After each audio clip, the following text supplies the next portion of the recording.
All right, so you've forgotten your pin to your Samsung Galaxy S6, and no matter what you do, you just can't remember it. So what we're going to have to do is we're going to have to reset the device.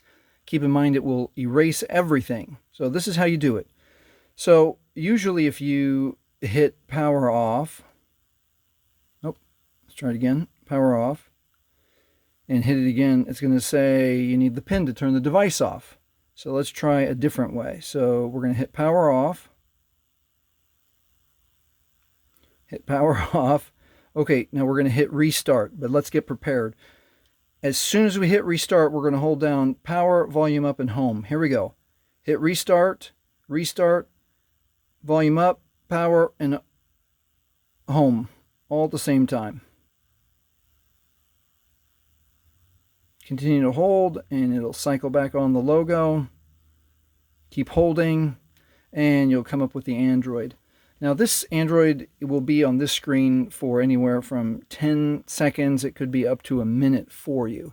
Let's just see what happens, and I'll wait with you as the Android is working.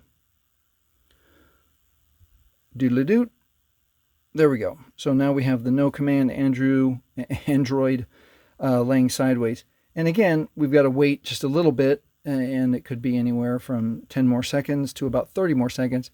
But I'll wait with you. You can fast forward if you need to get to the next important part, which it'll bring up the recovery menu. That's what we're waiting for. There we go.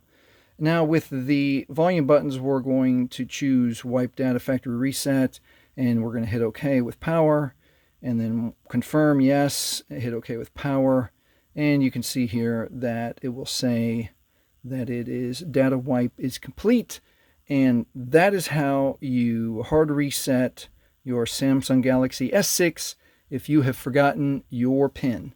If this has been helpful to you, please leave a like and subscribe. Thanks so much for watching.